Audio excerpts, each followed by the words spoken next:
Hola, ¿cómo estás? Bienvenido a Ecos en Tornasol.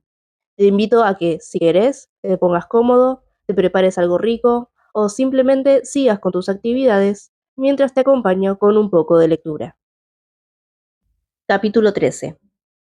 Ni siquiera puedo intentar describir lo que sentí entonces. Ya había experimentado sensaciones de horror anteriormente y he tratado de expresarlo con las palabras adecuadas. Pero en este caso, las palabras no pueden proporcionar en absoluto una idea ajustada de la insoportable y nauseabunda desesperación que tuve que soportar.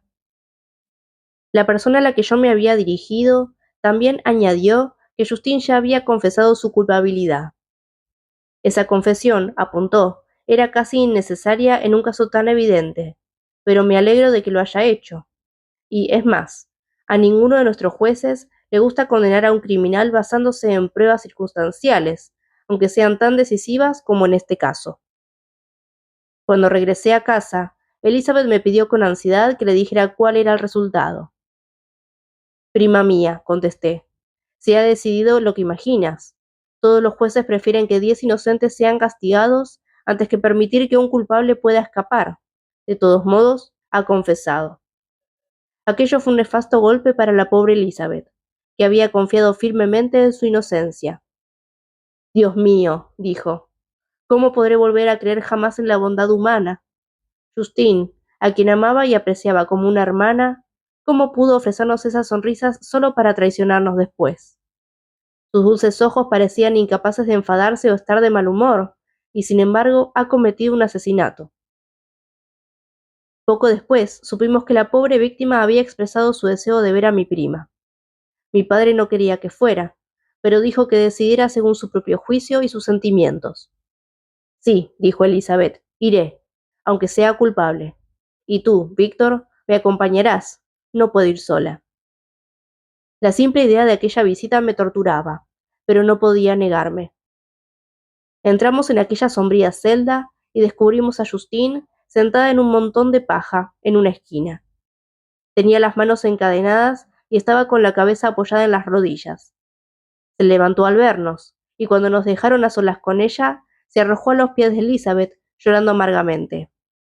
Mi prima también lloraba. Oh, Justine, dijo, ¿por qué me arrebataste el último consuelo que me quedaba? Yo confiaba en tu inocencia, y aunque estaba muy triste, no era tan desgraciada como ahora. ¿También usted cree que soy tan malvada? Lloró Justine. ¿También se une usted a mis enemigos para aplastarme? Su voz se fue apagando entre sollozos.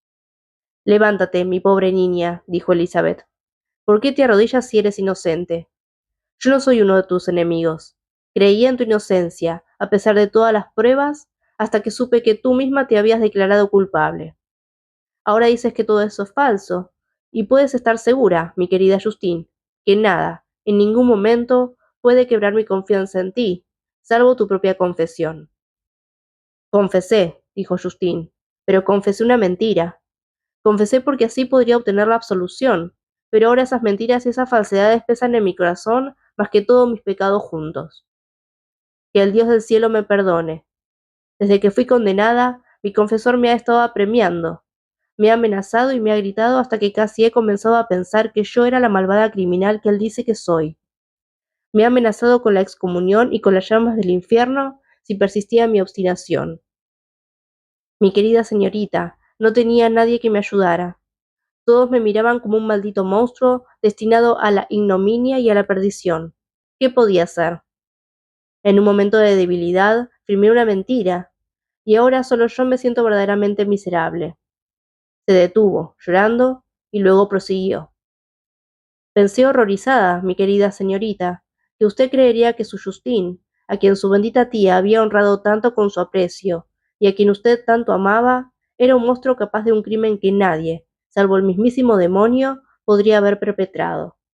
Querido William, mi querido y bendito niño, pronto te veré en el cielo y en la gloria. Eso me consuela, ahora que voy a sufrir la ignominia y la muerte. Oh, Justine, gritó Elizabeth llorando, perdóname por haber desconfiado de ti un solo momento. ¿Por qué confesaste? No te lamentes, mi querida niña. Yo proclamaré tu inocencia en todas partes y conseguiré que me crean. Aunque tú tengas que morir, Tú, mi amiga, mi compañera de juegos, más que una hermana, morir, no, no podré sobrevivir a una desgracia tan horrible. Querida y dulce señorita, no llore, contestó Justine. Debería usted animarme con pensamientos sobre una vida mejor y elevar mi espíritu sobre las pequeñas preocupaciones de este mundo de injusticia y violencia. No, mi buena Elizabeth, no me hunda usted en la desesperación. Elizabeth abrazó a la desgraciada. Intentaré consolarte, dijo, pero me temo que esta es una tragedia tan profunda y tan desgarradora que el consuelo apenas sirve de nada, porque no hay esperanza. Que el cielo te bendiga, mi queridísima Justine, con una resignación y una fe que eleve tu espíritu por encima de este mundo. Oh, cómo desprecio todas sus farsas y sus necedades. Cuando una criatura es asesinada, inmediatamente a otra se le arrebata la vida, con una lenta tortura, y luego los verdugos, con las manos aún teñidas de sangre inocente, creen que han llevado a cabo una gran acción. Lo llaman castigo justo. ¡Qué espantosas palabras! Cuando se pronuncian esas palabras, ya sé que se van a infligir los peores castigos y los más horribles que el tirano más siniestro haya inventado jamás para saciar su inconcebible venganza. Ya sé que esto no te va a consolar, mi Justine, a menos que en realidad estés feliz de abandonar un agujero tan asqueroso como este. Dios mío, querría estar descansando en paz, con mi tía y mi dulce William, lejos de esta luz que me resulta odiosa y de los rostros de hombres que aborrezco. Justine sonrió lánguidamente. Esto, querida señorita, dijo, es desesperación y no resignación. No debo aprender la lección que usted me está enseñando. Hablemos de otra cosa, de algo que me procure alegría y no aumente mi amargura. Durante esta conversación, yo me había apartado a una esquina de la celda, donde pude disimular la horrorosa angustia que me atenazaba. Desesperación. ¿Quién se atrevía a hablar de eso? La pobre víctima, que al día siguiente iba a traspasar la terrorífica frontera entre la vida y la muerte, no sentía una agonía tan profunda y amarga como la mía. Los dientes me rechinaban y los apreté con fuerza, dejando escapar un gemido que nació en lo más profundo de mi alma. Justín se sobresaltó. Cuando vio quién era, se aproximó a mí. Querido señor, dijo, es usted muy amable al visitarme. Espero que usted no crea que soy culpable. No pude responder. No, Justín, dijo Elizabeth. Él está más convencido de tu inocencia que yo. Por eso, ni siquiera cuando supo que habías confesado lo creyó. Te lo agradezco de verdad, dijo Justín. En estos últimos momentos siento la gratitud más sincera por aquellos que todavía piensan en mí con bondad. Qué dulce es el cariño de los demás para una mujer tan desgraciada como yo. Casi me alivia de la mitad de mis penas, y siento como si pudiera morir en paz, ahora que usted, querida señorita, y su primo han reconocido mi inocencia. Así intentaba consolarse a sí misma, y a los demás, aquella pobre desgraciada. Es más, incluso pudo alcanzar la resignación que anhelaba. Pero yo, el verdadero asesino, sentía que estaba viva en mi pecho la carcoma eterna que no permite ni la esperanza ni el consuelo. Elizabeth también lloraba, y era desgraciada, pero la suya era también la tristeza de la inocencia, la cual, como una nube que pasa sobre la pálida luna, durante un instante la oculta, pero no puede matar su brillo. La angustia y la desesperación había penetrado hasta lo más profundo de mi corazón. Albergaba un infierno en mi interior que nada podía apagar. Permanecimos varias horas con Justine, y solo con gran dificultad Elizabeth reunió valor para apartarse de ella. Ojalá muriera yo contigo, gritó llorando. No soporto vivir en este mundo de dolor. Justine adoptó un aire de alegría, aunque apenas podía contener sus amargas lágrimas. Adiós, querida señorita, mi queridísima Elizabeth. Que el cielo en su infinita bondad la bendiga y la proteja. Que sea esta la última desgracia que tenga usted que sufrir. Viva y sea feliz para hacer felices a los demás. Cuando regresábamos, Elizabeth me dijo, no sabes, mi querido Víctor, cuánto me ha tranquilizado saber que puedo estar segura de la inocencia de esa desafortunada muchacha. Jamás podría volver a vivir en paz si mi confianza en ella se hubiera visto defraudada. En esos momentos en que lo creí, sentí una angustia que no hubiera podido soportar durante mucho tiempo. Ahora mi corazón se siente aliviado. La inocente sufre, pero aquella a quien yo consideraba amable y buena no es una malvada, y eso me consuela. Mi dulce prima, Tales eran tus pensamientos, puros y dulces, como tus queridos ojos y tu voz. Pero yo era un monstruo, y nadie jamás podría concebir la amargura que sufrí entonces. Capítulo 14. Cuando la mente ha estado intensamente ocupada en una rápida sucesión de acontecimientos, nada es más doloroso que la mortal calma de apatía y certidumbre que surge a continuación y que impide que el alma sienta ni esperanza ni temor. Justin murió, descansó, y yo estaba vivo. La sangre corría libremente por mis venas, pero un peso de desesperación y remordimiento me aplastaba el corazón y nada podía aliviar ese dolor. El sueño huía de mis ojos.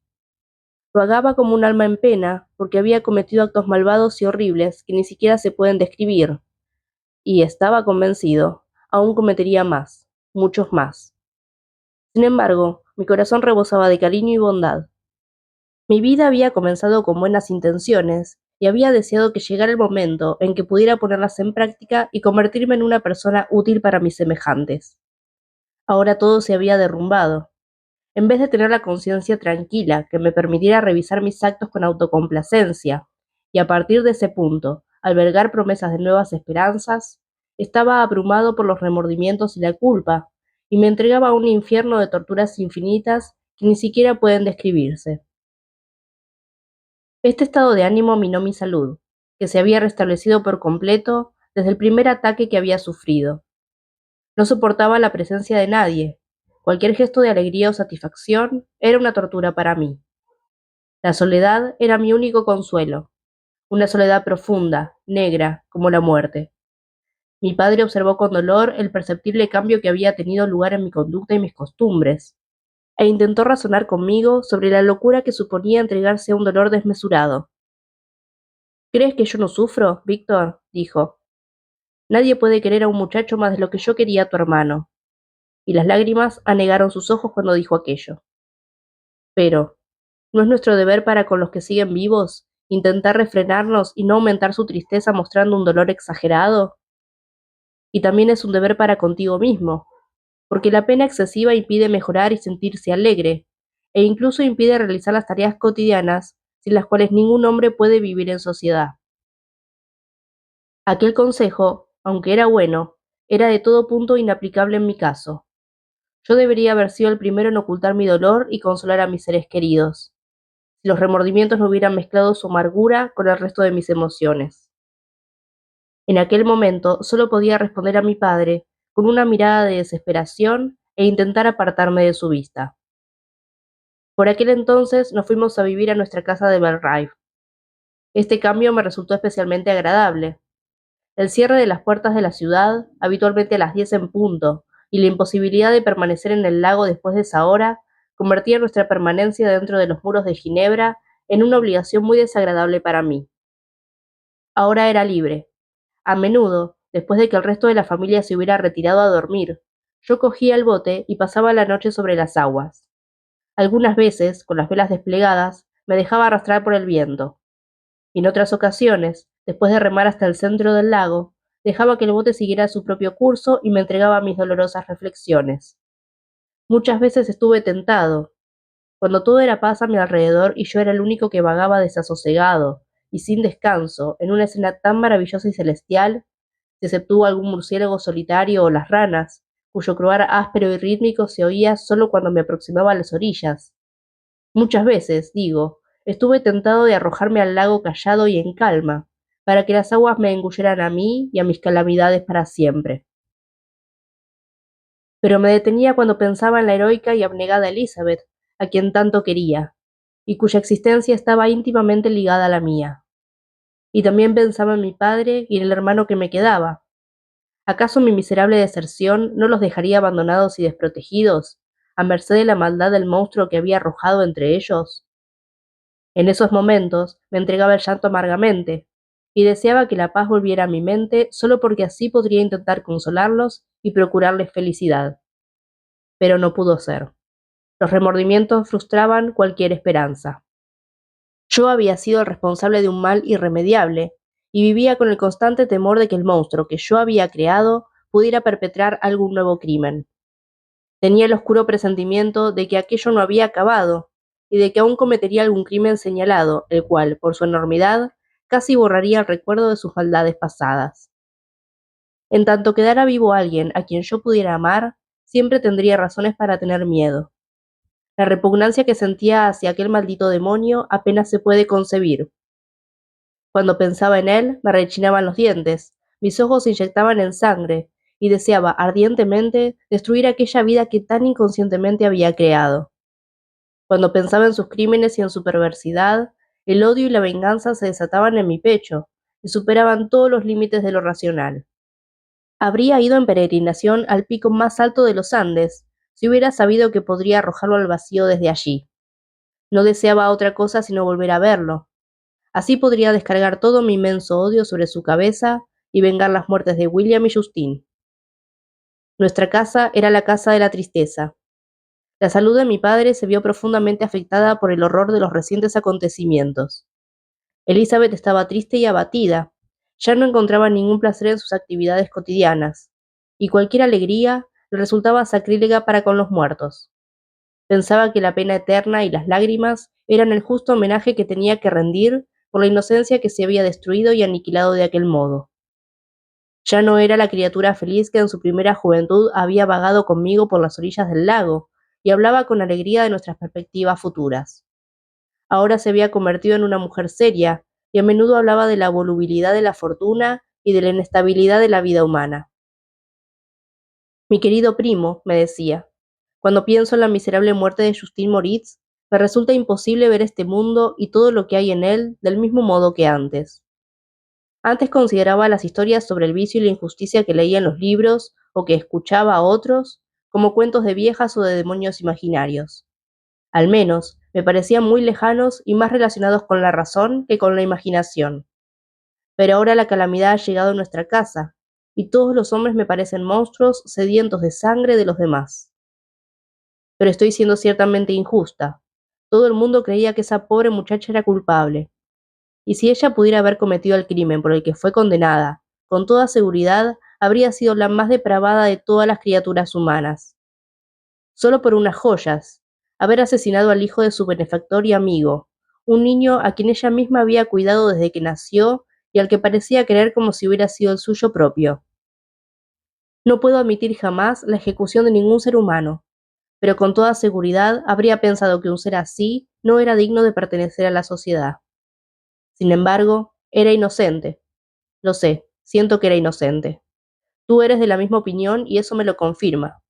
Por Dios, Víctor, si la mentira se parece tanto a la verdad, ¿quién puede estar seguro de alcanzar alguna felicidad? Siento como si estuviera caminando por el borde de un precipicio hacia el cual avanzan miles de seres que intentan arrojarme al abismo. William y Justine fueron asesinados, y el asesino escapa, fingiendo ser humano. Anda libre por el mundo y quizás sea respetado. Pero aunque me condenaran a morir en el cadalso por esos mismos crímenes, no me cambiaría jamás por semejante monstruo. Escuché sus palabras con una angustia indescriptible. Yo era, no físicamente, pero sí efectivamente, el verdadero asesino. Elizabeth leyó la angustia en mi rostro, y cogiéndome cariñosamente la mano, dijo, mi queridísimo primo, tienes que tranquilizarte. Esos acontecimientos me han afectado, Dios sabe cuán profundamente. Pero no estoy tan destrozada como tú. Hay en tu rostro una expresión de dolor, y a veces de venganza, que me hace temblar. Cálmate, mi querido Víctor. Daría mi vida porque estuvieras tranquilo. Verás cómo volveremos a ser felices, viviendo apaciblemente en nuestro país natal y apartados del mundo. ¿Qué podría perturbar nuestra tranquilidad? Las lágrimas resbalaban por sus mejillas mientras me lo decía, desmintiendo la misma felicidad que me prometía, pero al mismo tiempo sonreía de tal modo que podía apartar los demonios que se escondían en mi corazón. Mi padre, que vio en la tristeza que se reflejaba en mi cara solo una exageración de la pena que debía sentir naturalmente, pensó que un entretenimiento adecuado a mis gustos sería el mejor medio para que recuperara la serenidad acostumbrada. Fue por este motivo por el que nos habíamos trasladado al campo, y animado por la misma razón, ahora propuso que podíamos hacer un viaje al valle de Chamonix. Yo ya había estado allí, pero Elizabeth y Ernest nunca lo habían visitado, y ambos habían expresado muy a menudo su deseo de ver aquel sitio, que todo el mundo les había descrito como un lugar maravilloso y sublime. Así pues, a mediados del mes de agosto, casi 2 meses después de la muerte de Justin, partimos de Ginebra dispuestos a realizar este viaje. El tiempo era maravilloso, y si mi pena hubiera sido de esas que se pueden ahuyentar mediante cualquier entretenimiento pasajero, aquel viaje habría obtenido ciertamente el resultado que mi padre se había propuesto. En todo caso, me interesó un tanto el paisaje. A veces me apaciguaba, pero no podía mitigar del todo mi dolor. Durante el primer día viajamos en un carruaje. Por la mañana habíamos visto en la distancia las montañas hacia las que nos dirigíamos poco a poco. Nos dimos cuenta de que el valle por el que transitábamos y que estaba formado por el Arve, cuyo curso seguíamos, se cerraba sobre nosotros gradualmente, y cuando el sol se puso, vimos las inmensas montañas y precipicios descolgándose sobre nosotros por todas partes, y oímos el sonido del río rugiendo entre las rocas y las cascadas, precipitándose alrededor. Al día siguiente proseguimos nuestro viaje en mulas.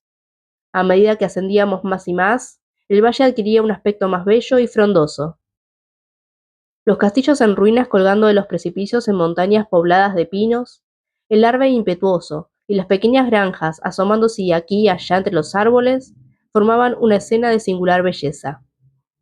Pero aún lo fue más, y se acercó a lo sublime, cuando vimos los poderosos Alpes, cuyas blancas y brillantes pirámides y cúpulas se elevaban como torres sobre todo lo existente en la tierra, la morada de otra raza de seres. Cruzamos el puente de Pelicier, donde la quebrada que forma el río se abría ante nosotros, y comenzamos a ascender la montaña que se elevaba sobre él. Poco después, entramos en el valle de Chamonix. Este valle es desde luego maravilloso y sublime, pero no tan hermoso y pintoresco como el de Cervox, que era el que acabábamos de dejar atrás. Está rodeado de montañas altas y nevadas, pero ya no vimos más castillos en ruinas ni tierras fértiles. Los inmensos glaciares se acercaban casi al camino.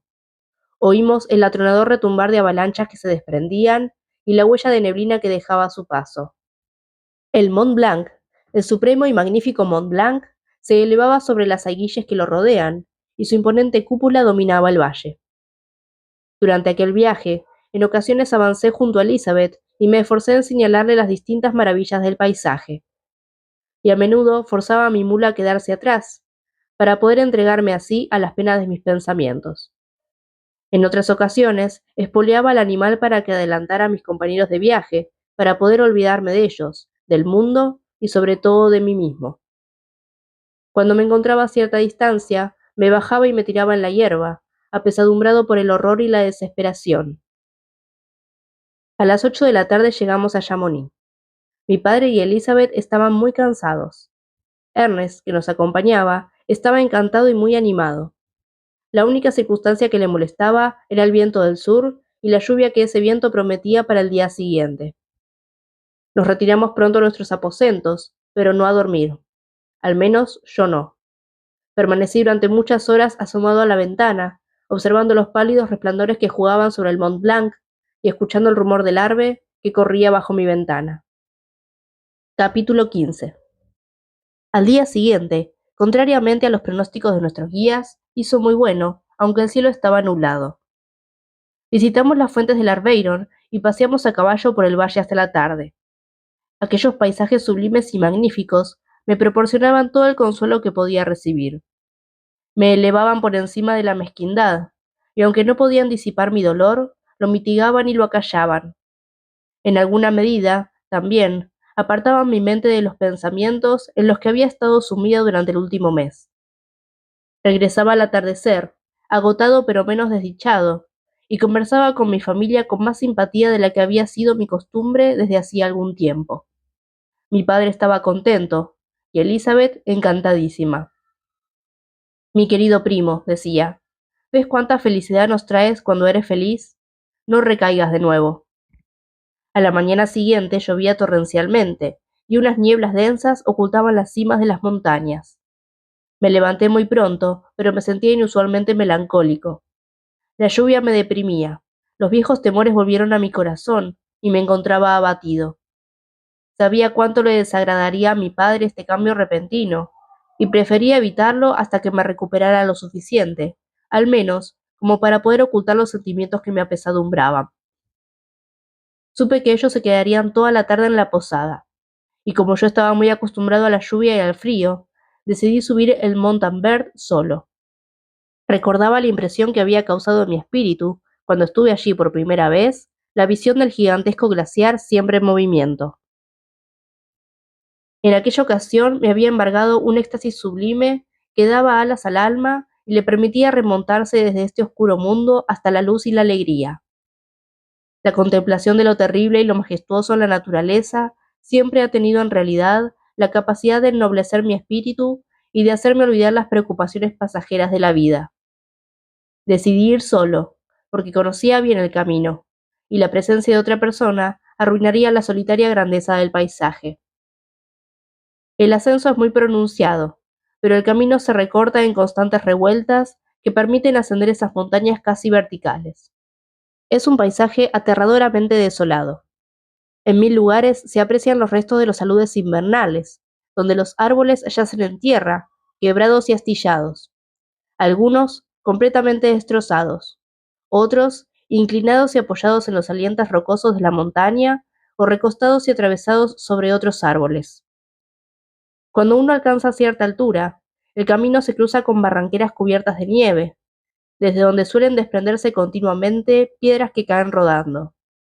Una de esas quebradas es particularmente peligrosa, porque el más leve sonido, incluso el que se produce al hablar en voz alta, genera una vibración en el aire lo suficientemente violenta como para desatar la destrucción sobre la persona que se atrevió a hablar. Los abetos aquí no son ni altos ni frondosos, sino sombríos, y añaden un aire de severidad al paisaje. Miré abajo, al valle. Imponentes nieblas se estaban elevando desde el río, que lo atravesaba, y se iban alzando en densas volutas en torno a las montañas del otro lado, cuyas cimas aparecían ocultas por nubes uniformes, mientras que la lluvia se precipitaba desde aquellos cielos oscuros y se añadía la melancólica sensación que tenía de todo lo que me rodeaba. Dios mío, ¿por qué presume el hombre de tener más sensibilidad que las bestias? Eso solo los convierte en seres más necesitados. Si nuestros impulsos se redujeran al hambre, la sed y el deseo, casi podríamos ser libres. Pero nos vemos agitados por todos los vientos y por cada palabra pronunciada casi al azar, o por cada paisaje que ese viento puede sugerirnos. Dormimos, y un sueño es capaz de envenenar nuestro descanso. Nos levantamos, y un pensamiento pasajero nos amarga el día. Sentimos, imaginamos o razonamos. Reímos o lloramos. Abrazamos pesares amados o apartamos nuestras cuitas. No importa, porque sea alegría o pena, el camino de su partida siempre está abierto. El ayer del hombre jamás puede ser como su mañana. Nada puede durar, salvo la mutabilidad. Ya era mediodía cuando llegué a la cumbre. Durante algún tiempo estuve sentado en la roca desde la que se dominaba el mar de hielo. La niebla envolvía aquel lugar y las montañas circundantes. De repente, una brisa disipó la niebla y yo descendí al glaciar. La superficie es muy quebrada y se eleva como las olas de un mar enfurecido, o desciende mucho, y por todas partes se abren profundas grietas. Esa extensión de hielo tiene una lengua de anchura, pero tardé casi 2 horas en cruzarlo. La montaña que hay al otro lado es una roca desnuda y perpendicular. Desde aquella parte en la que ahora me encontraba, Montanvert se encontraba exactamente enfrente, a la distancia de una legua, y sobre él se elevaba el Mont Blanc, con su terrible majestuosidad. Me quedé en una oquedad de la roca, observando aquel maravilloso e imponente paisaje. El mar, o más bien el inmenso río de hielo, serpenteaba entre las montañas que lo abastecían, cuyas aéreas cumbres se elevaban sobre los abismos. Aquellas cimas heladas y deslumbrantes brillaban al sol, por encima de las nubes.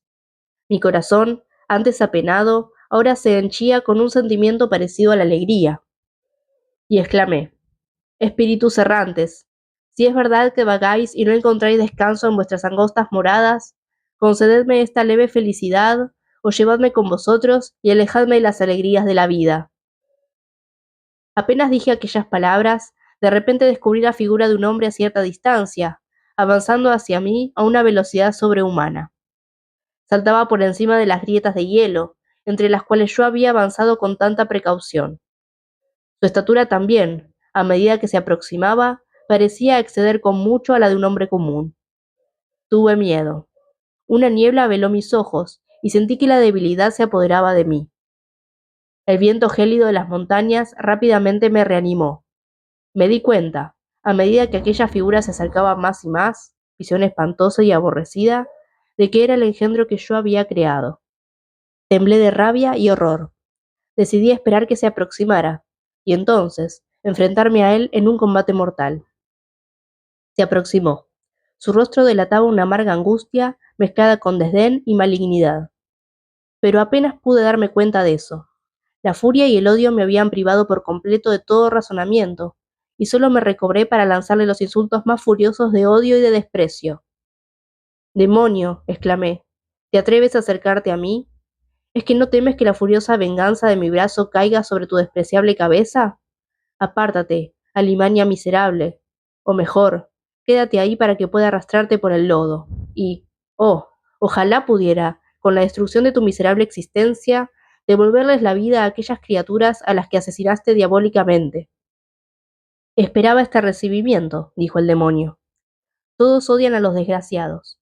¿Cuánto me odiarán a mí, que soy el más desdichado de todos los seres vivos? Pero vos, mi creador, me odiáis y me rechazáis a vuestra criatura, a quien estáis ligado por los lazos que solo se desatarán con la muerte de uno de los dos. Os proponéis matarme. ¿Cómo os atrevéis a jugar así con la vida? Cumplid con vuestro deber para conmigo, y yo cumpliré con vos y con el resto de la humanidad. Si aceptáis mis condiciones, os dejaré en paz, a ellos y a vos. Pero si os negáis, alimentaré las fauces de la muerte hasta que se sacie incluso con vuestros seres más queridos». «Monstruo abominable», grité furiosamente. «Eres solo un demonio, y las torturas del infierno son una venganza demasiado dulce para los crímenes que has cometido. Maldito demonio, y me reprochas tu creación. Ven, para que pueda apagar la llama que encendí de un modo tan imprudente». Mi furia estaba desatada. Salté sobre él, impelido por todos los sentimientos que pueden armar a un ser contra la existencia de otro. Él me esquivó fácilmente y dijo: «Calmaos. Os suplico que me escuchéis, antes de que descarguéis vuestro odio sobre mi desventurada cabeza. ¿Acaso no he sufrido lo suficiente, y aún deseáis aumentar mi desdicha? Amo la vida, aunque solo sea para mí una sucesión de angustias, y defenderé la mía. Recordad que me habéis hecho más poderoso que vos mismo. Soy más alto que vos, mis miembros más ágiles. Pero no me dejaré arrastrar por la tentación de enfrentarme a vos. Soy vuestra criatura, y siempre seré fiel y sumiso ante vos, mi señor natural y mi rey, si vos cumplís también con vuestra parte, con las obligaciones que tenéis para conmigo. Oh, Frankenstein, no seáis justo con todos los demás, y me aplastéis a mí solo, a quien más debéis vuestra clemencia, vuestro cariño. Recordad que soy vuestra creación. Yo debería ser vuestro Adán, pero, bien al contrario, soy un ángel caído, a quien privasteis de la alegría sin ninguna culpa. Por todas partes veo una maravillosa felicidad, de la cual solo yo estoy irremediablemente excluido. Yo era afectuoso y bueno. La desdicha me convirtió en un malvado. Hacedme feliz, y volveré a ser bueno». «Apártate», contesté. «No te escucharé. No puede haber nada entre tú y yo. Somos enemigos. Apártate de mí, o midamos nuestras fuerzas en una lucha en la que uno de los dos deba morir». «¿Cómo puedo conseguir que os apiadéis de mí?», dijo aquel engendro. «¿No habrá súplicas que consigan que volváis vuestra benevolente mirada hacia la criatura que implora vuestra bondad y compasión? Creedme, Frankenstein, yo era bueno. Mi alma rebosaba de amor y humanidad. Pero, ¿no estoy solo, miserablemente solo? Y vos, mi creador, me aborrecéis. ¿Qué esperanza puedo albergar respecto a vuestros semejantes, que no me deben nada? Me desprecian y me odian.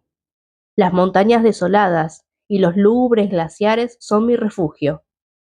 He vagado por estos lugares durante muchos días. Las grutas de hielo, a las que solo yo no temo, son mi hogar, y el único lugar al que los hombres no desean venir.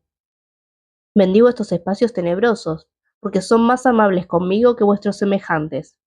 Si la humanidad entera supiera de mi existencia, como vos, cogería las armas para conseguir mi completa aniquilación. Así, ¿no he de odiar a aquellos que me aborrecen? No habrá tregua con mis enemigos. Soy desgraciado y ellos compartirán mi desdicha. Pero en vuestra mano está recompensarme y librar a todos los demás de un mal que solo espera a que vos lo desencadenéis. y que no os engullirá en los torbellinos de su furia solo a vos y a vuestra familia, sino a muchísimos otros más. Permitid que se conmueva vuestra compasión y vuestra justicia, y no me despreciéis. Escuchad mi historia. Cuando la hayáis oído, maldecidme o apiadaos de mí, de acuerdo con lo que consideráis que merezco. Pero escuchadme. Las leyes humanas permiten a los reos, no importa los sanguinarios que sean, hablar en su propia defensa antes de ser condenados. Escuchadme, Frankenstein. Me acusáis de asesinato, y sin embargo, destruiríais gustosamente vuestra propia criatura. Oh, gloria a la eterna justicia del hombre. Pero no os pido que me perdonéis. Escuchadme, y luego, si podéis y así lo deseáis, destruid la obra que nació de vuestras propias manos. ¿Por qué me traes a la memoria hechos cuyo simple recuerdo me hace estremecer y de los cuales solo yo soy la triste causa y razón? Grité. Maldito sea el día en que viste la luz, y aunque me maldiga a mí mismo, malditas sean las manos que te crearon. Me has hecho más desgraciado de lo que nadie puede imaginar. No me has dejado la posibilidad de considerar si soy justo contigo o no. Apártate, apártate de mi vista. Así lo haré, Creador. Apartaré de vuestra vista a aquel a quien aborrecéis, contestó, y puso delante de mis ojos sus espantosas manos, y yo las aparté con violencia. Pero podéis seguir escuchándome y concederme vuestra compasión. Por las virtudes que tuve una vez, os lo ruego. Escuchad mi historia. Es larga y extraña, y la temperatura de este lugar no es adecuada para vuestra delicada sensibilidad. Venid a la cabaña de las montañas. El sol aún está alto en el cielo. Antes de que caiga o se oculte tras aquellas montañas e ilumine otro mundo, habréis escuchado mi historia y podréis decidir. De vos depende si he de apartarme para siempre de los lugares que ocupan los hombres y he de llevar una vida tranquila, sin hacer daño a nadie, o he de convertirme en el azote de vuestros semejantes y en la causa de vuestra ruina inmediata. Y diciendo aquello, emprendió la marcha por el hielo. Lo seguí. Tenía el corazón destrozado y no le respondí, pero mientras avanzaba, sopesé los distintos argumentos que había utilizado, y al fin decidí escuchar su historia. En parte me había empujado por la curiosidad, y la compasión terminó de inclinarme a ello. Hasta entonces, solo lo consideraba el asesino de mi hermano, y deseaba con ansiedad que me confirmara o me negara aquella idea. Por vez primera también, sentí que un creador tenía deberes para con su criatura, y que antes de quejarme por su maldad, debía conseguir que fuera feliz. Esos motivos me forzaron a aceptar su ruego. Cruzamos los hielos, pues, y ascendimos por las montañas que había al otro lado. El aire era frío, y la lluvia comenzaba a caer de nuevo. Entramos en la cabaña. El monstruo con aire de satisfacción, yo con el corazón oprimido y con los ánimos abatidos. Pero había decidido escucharle, y sentándome junto al fuego que encendió, comenzó a contarme así su historia. Gracias por escuchar y dejarme acompañarte. Si te gusta este espacio, podés darle like, contarme qué te pareció esta lectura y suscribirte para no perderte los próximos capítulos y que este eco siga resonando en Tornasol.